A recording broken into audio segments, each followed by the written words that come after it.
Buen día, Radio Bien. World. Estamos acá conmemorando el Día de Malvinas, que ocurrió el 2 de abril de 1982. Y para eso trajimos a un protagonista, un excombatiente llamado Jorge Podestá, que va a contar su historia. Bueno, acá estamos con Catrina Fernández, Lourdes Paredes y Sofía Coppola. Bueno, primero Jorge, te quería preguntar cómo te sentís durante estas fechas, qué te hace recordar, las emociones, ¿Cómo eso. te sentís? Sí, hola, buen día a toda la audiencia, buen día chicas, realmente agradezco la invitación a esta radio y generalmente estas fechas sí me remiten siempre a ir a mis 20 años cuando me convocaron para ir a Malvinas, realmente. Sí, siempre recuerdo Malvinas y bueno. Siempre se corre algo más corre la sangre, corre un poco más fuerte por estos días. Claro. ¿Cómo recuerdo este día? Bueno, yo era soldado conscripto, no soy oficial de carrera, nada, soy soldado conscripto. Eh, en los años 80, el hacer el servicio militar era algo obligatorio para los hombres.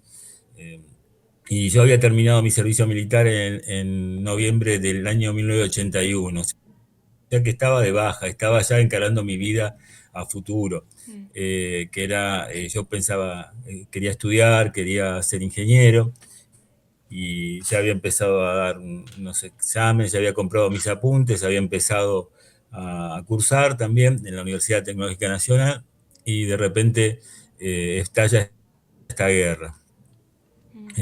Bueno, la euforia de todo el pueblo, digamos, la necesidad, porque desde muy chiquititos, desde que dibujamos las Islas Malvinas en el mapa, con las maestras de los primeros grados, sabemos que las Islas Malvinas son argentinas. Entonces, bueno, es un derecho, una recuperación, algo que era nuestro. Eh, en esa euforia me fui enganchando y salvo, bueno, habíamos pensado recuperar eso. En esa euforia, yo Sí, mientras siempre estaba esa tanto esperanza. seguía, ¿cómo? No, que siempre estaba esa esperanza de poder volver a recuperarla, así. Claro, siempre estaba esa esperanza de recuperar desde muy chiquito, y desde que fueron usurpadas en el año 1833, el deseo de recuperarlas era siempre una actitud de nuestra Argentina. Sí, claro. Pero bueno, nuevamente, yo ya estaba empezando mi vida civil, pero nuevamente fui convocado, y al cuartel vino un amigo con una cédula que tenía que presentarme, y yo hice el servicio militar ahí, muy cerca de donde están ustedes, en Ciudadela, lo que es el Museo del Ejército ahora. En ese momento era Sí. el Grupo de Artillería de Defensa Aérea 101. En la batería de tiro B prácticamente estaba yo. Claro. Eh, y Sí, bueno, me toda una volví al conmoción. cuartel, volví a encontrar a los viejos amigos, Sí. y en ese mes de abril se fue armando la batería como para... no sabíamos si íbamos a ir a la guerra realmente, Claro. porque eh, era algo tan nuestro, las Islas Malvinas, esa recuperación, y encima veníamos de una euforia y una política de, una difusión pública por parte de las fuerzas de la dictadura que estaba en el poder en ese momento, Sí. que nos hacía creer que nosotros éramos derechos humanos, que Sí. éramos campeones del mundo. Tal cual. Entonces pensábamos que las islas ya de por sí eran nuestras, ¿no? Claro. Y te Y, o pregunto, sea, íbamos con esa euforia realmente. sí, perdón, te pregunto, ¿y con esa euforia vos sentías alguna presión o tus compañeros sentían presión? Como que sentían una expectativa del pueblo. Sí, por ahí estábamos presionados o Sí. no, pero yo era de la clase 62. En ese momento estaba la clase 1963, había ingresado, y yo siempre lo cuento que la clase 1963 estaba haciendo la instrucción militar en Maswich, y cuando se toma Malvinas, toda la batería vuelve al cuartel, y desde Ingeniero Maswitz hasta Ciudadela, pasando por la Panamericana, por la General Paz, la gente salía a las calles a victoriar a esta batería, que sentía, nos sentíamos, sí, porque como que habíamos hecho algo. La euforia del pueblo era muy, muy grande realmente, Claro. era algo muy grande. Si sentíamos presión, por ahí sentíamos que estábamos en un momento histórico importante realmente. Lo Claro. sentíamos, sí, eso Sí, es y cierto. Jorge, y ya cuando ya estabas en Malvinas, ya estabas adentro de ese ámbito, de esa atmósfera, ¿cómo fue, cómo era un día típico para vos en Malvinas antes del combate, antes de los más intensos? ¿Cómo lo viviste? ¿Cómo eran así? Sí, antes, si querés te cuento un poco más, yo llegué a Malvinas el 29 de abril. Ok. Mm. El 29 de abril, sin saber que los ingleses venían, sin saber nosotros fuimos a Malvinas, no pensábamos en una guerra. Sí, Eh, no tenían esa idea. y Claro, Claro. no se lo esperaban, digamos. no, no teníamos esa. Pero bueno, llegar a Malvinas el 29 de abril, el aeropuerto de Puerto Argentino era un hervidero de gente, había mucha gente Claro. trabajando, muchos regimientos alrededor del aeropuerto. Realmente se sentía una euforia de haber recuperado nuestras islas. Claro, Esa te venías con euforia una idea en la cabeza terminó diferente. con el 1 de mayo, que fue el día del primer ataque aéreo sobre Puerto Argentino. Claro. Ahí ya se veía que se caían los aviones. Mm. O sea, el ataque aéreo sobre Puerto Argentino fue con unos Harriers rasantes y ya se vio como un descontrol, como un desorden realmente dentro de lo que fue, Sí. dentro de lo que fuimos viviendo, pero lo que empieza a aparecer de a poco, de a poco, de a poco es la imagen de la muerte, ¿viste? Mm. Esa sensación de decir, esto es en serio, acá hay heridos, hay Claro, les muertes, cayó la ficha. y entonces de esa euforia inicial llegamos a una preocupación realmente. Sí, totalmente. Todo, todo también se termina de cerrar el día 3 cuando nos enteramos que el hundimiento del área General Belgrano. Mm. Eh, se termina todo redondeando la pelota cuando se hunde el Sheffield al día siguiente. Después Vos en esos momentos, ¿en dónde estabas? yo estaba en Puerto Argentino, y después el día 10 llegaron nuestros cañones antiaéreos y tomamos posición en una península que está al norte de Puerto Argentino que se llama Península de Camber.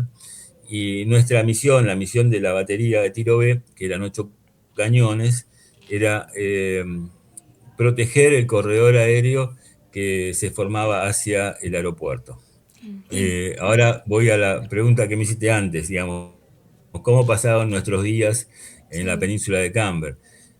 Durante el día tratábamos de conseguir comida, más o menos tratar de cuidar nuestras cosas, armar nuestras trincheras que a la noche o se llenaban de agua o Claro, imagínate que había sobrevivir. una cierta humedad. Siempre tratamos de trabajar en ese tipo de cosas. Mm. Y las noches eran de guardias de 2, 3 y hasta 4 horas, y toda la noche despierto, mm, varios formando guardias dentro de lo que era la península de Camper. Después, los referidos a mis compañeros que estaban con roles de combate referidos a los cañones, ellos estaban atentos a la radio, atentos a a algún mensaje, digamos, que indicaba que un avión estaba pasando y bueno, se armaba todo el dispositivo para proteger este aeropuerto, digamos. Que si bien la comunicación era mala, los cañones Mm. eran obsoletos, Mm. generalmente cuando avisaban que había un hostil, como le decían, un avión hostil en tal rumbo, ya nos pasaba por la cabeza, pero todo se armaba como para hacer un combate, digamos, y los ingleses esto lo vieron y obligamos a los ingleses a cambiar la estrategia de tiro, empezar a pasar más alto sobre la estrategia de combate de ellos, empezar a volar más alto y con eso perdían eficacia en los tiros, entonces gracias a eso el aeropuerto quedó bastante... quedó funcionando hasta el final del conflicto prácticamente. Sí, sí. Mira, ¿y cuál fue para vos el momento más difícil allá en la guerra? No sé, pasar hambre, frío, extrañar a tus familiares. Yo no sé si vos te comunicabas con ellos. O bueno, enfrentarte, no sé, con la muerte por ahí de tus compañeros, de tu... Al principio realmente empezás a teniendo gran miedo, el miedo de no volver, y empezás a sentir que la muerte está cerca, ¿viste? Y todas las cosas que dejas en Buenos Aires. Y después te vuelves como un salvaje, ¿viste? Porque la guerra te hace llegar a la parte más baja del ser humano, digamos, a pelear por robar comida, a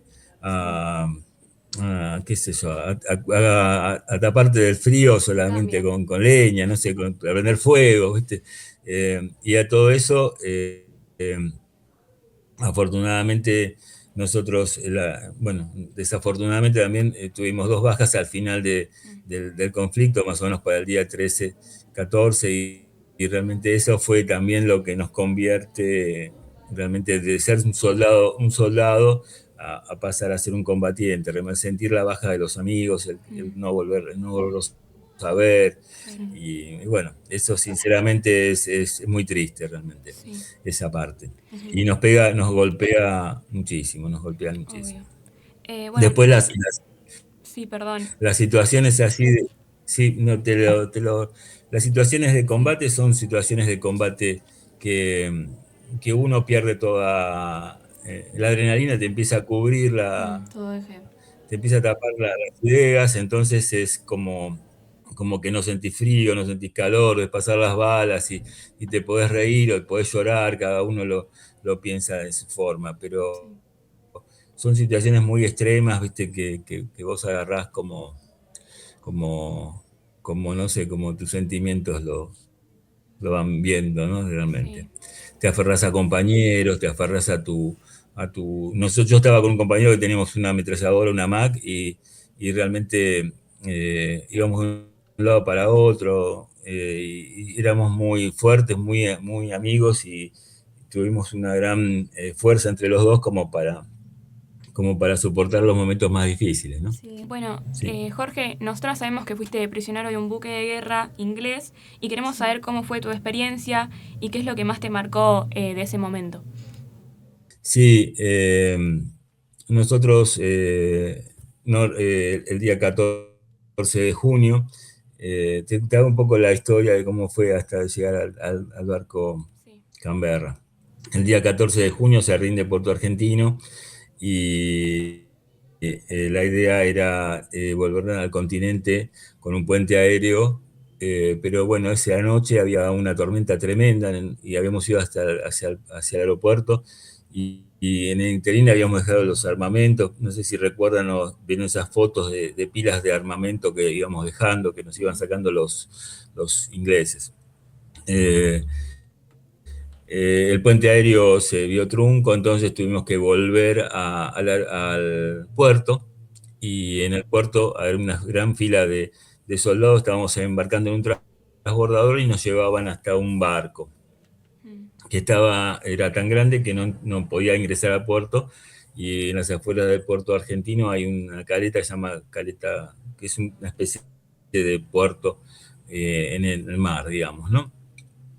Y ahí estaban anclados entre ellos nuestros buques hospitales, y había un barco muy grande que se llamaba Canberra, el Canberra era. El Canberra, que era un barco de turismo, y lo habían tomado los Gran Bretaña para hacer funciones de logística, y ya nos habían avisado, en algún momento nos llegó la noticia porque también las fake news llegaban por todos lados, que ese barco estaba hundido. Y de repente nuestro asombro el verlo en el medio del mar y el barco hacia dónde íbamos y a dónde embarcábamos. Bueno, llegamos con el transbordador al lado. Una vez en el barco nos quitan los cinturones, los cordones de los zapatos y todo lo que tengamos cortante en nuestro poder. Y resulta que, bueno, subíamos unas escalinatas y llegamos a un lugar donde éramos registrados éramos anotados en una lista por soldados ingleses, y a su vez había un representante de la Cruz Roja Internacional. Y eso ya nos dio, a mí al menos me dio una cierta tranquilidad, que ya estaba bajo el paraguas de la protección de la Cruz Roja Internacional. Claro. En el barco Canberra subimos 4.172 soldados. La cifra me la recuerdo siempre. A mí me tocó estar en lo que se llamaba en ese momento la sala de fiesta, la UAT de la clase B, que era un salón donde con una alfombra de lana muy mullida y medía como 20 metros por 50 metros. Y ahí apenas nos acostamos, apenas nos sentamos en esa lana, con esa temperatura del barco y el bamboleo del barco, nos quedamos dormidos. Imagínense nuestro olor al llegar al barco, porque nos recuerdan siempre habíamos pasado más de 70 días que no nos habíamos bañado, y nuestro olor, nuestra apariencia, o sea, entre olor corporal y la munición y todo lo que teníamos de pólvora, qué sé yo, encima, imagínense, apestábamos mal, ¿no? Entonces, esta gente, la Cruz Roja, y a través de los ingleses, deciden organizar baños para nosotros, y entonces en tanda de a 10 íbamos a las duchas, y bueno, antes de entrar a las duchas nos desvestíamos, y imagínense, veíamos nuestro cuerpo y no lo reconocíamos, ¿no? Yo, por ejemplo, me saqué de mis piernas, tenía 7 calzoncillos largos puestos, y más toda la ropa que tenía. Cuando me vi desnudo, realmente no reconocí mi cuerpo. Aparte, después de 70 días sin verme, así. Claro. Y Jorge, siguiendo toda esta experiencia, vos contándonos, estas necesidades básicas, toda tu reflejo, que te bañaste, que las comidas, ¿cómo sentiste ese contraste de pasar de las trincheras al barco Canberra con todo esto de las comodidades? ¿Qué es lo que sentiste en esta diferencia? ¿Qué te llevó? Sentí primero que, bueno, yo te estoy contando esto y contando cómo me enganché con Irfan, ¿no? Hablando que éramos personas muy parecidas. El contraste era tremendo de los de la trinchera. Imagínate que para mí era una alfombra de lana, era como ir al zoom al cielo, como traer el cielo con las manos realmente.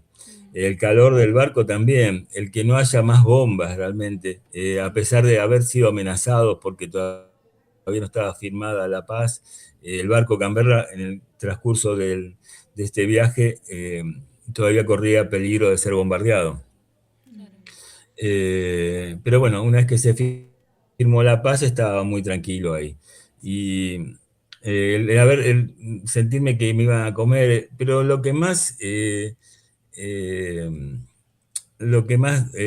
sensación mayor es que ya la guerra había terminado. Nuestras vidas, independientemente a dónde íbamos, si íbamos a la Isla Ascensión, si íbamos a Uruguay, si íbamos a Brasil, claro, sí. si íbamos a Sudáfrica, era otra historia, ya la guerra había terminado. Claro. Y qué interesante que, viste, muchos dicen como que los ingleses los trataban mejor que, no sé, los propios militares. Sí. Y bueno, y en base a eso te pregunto, bueno, ¿cómo vos viviste el regreso a Argentina, el recibimiento, no sé, en lugares como Puerto Madryn? ¿Cómo lo sentiste al retorno? Bueno, a mí me tocó llegar a Puerto Madryn. Llegamos por la tarde. en ese momento, en Puerto Madryn, sabían que algo sucedía, pero no sabía que iba a ser el Canberra. Imagínate, Puerto Madryn tenía 10.000 personas, 10.000 habitantes, y el Canberra llegaba con 4.172 soldados. Imagínate la revolución del pueblo. Pero bueno, la idea fue, por parte de los militares en ese momento, fue aislarnos y que el pueblo no nos vea. Entonces pusieron vallas, a lo largo del muelle de Alvar había un montón de camiones que apenas bajabas del barco te decían: suban a los camiones y bajen las lonas, que el pueblo no los tiene que ver. Muchas historias, digamos, que dicen que el pueblo, o sea, que no nos querían recibir porque habíamos perdido la guerra, qué sé yo, muchas historias así. Y nosotros realmente nos sentíamos que habíamos dejado todo realmente en las islas. Y de hecho el pueblo lo demostró, porque el pueblo empezó a parar los camiones, empezó a obligarnos a que levantemos las lonas, nos quería ver. Y por ahí aparecía una señora que nos pedía los números de teléfonos de algunos que teníamos teléfono, y después se iba corriendo a una oficina pública, al teléfono, para llamar a nuestras casas para decir: lo vi a su hijo acá en Puerto Madryn, está bien, quédese tranquila. Imagínense que no había comunicación, era muy limitada. Y a su vez la gente de Puerto Madryn nos decía: ¿qué necesitan? ¿Qué tienen frío? ¿Quieren una manta? ¿Qué esto? ¿Qué lo otro? Por ahí a alguien se le ocurrió decir: la verdad quiero pan. Porque pan, que era el alimento básico, mate cocido y pan era el desayuno básico de todo soldado. Y las Fuerzas Armadas en Malvinas no habían instalado una panadería. Entonces, pan también en el 70 días sin comer pan. Bueno, el pedido de pan se tradujo en facturas, en todo lo que había en Puerto Madryn en ese momento. Y ese día, el 19 de junio de 1982, se conoce como el día que Puerto Madryn se quedó sin pan, porque la población se acercaba y nos daba todo. Inclusive había gente que decía: bueno, puedo llevar un grupo de soldados a casa, quiero invitarlos a comer, quiero que se bañen, quiero que esto, que lo otro, qué sé yo. Bueno, esa fue una ruptura realmente, que el pueblo de Puerto Madryn se enfrentó a la dictadura militar porque nos quería recibir. Es un poco. Bueno, Jorge, muchas gracias por esta entrevista, por darnos el tiempo, darnos tu tiempo, y por ser tan amable y por compartir tu historia, tu experiencia. Así que nada, muchas gracias. Bueno, no, gracias a ustedes por recibirme en el colegio, y realmente a disposición como siempre. Gracias, chicos. Muchísimas gracias, Jorge. Un saludo. Muchas gracias a ustedes.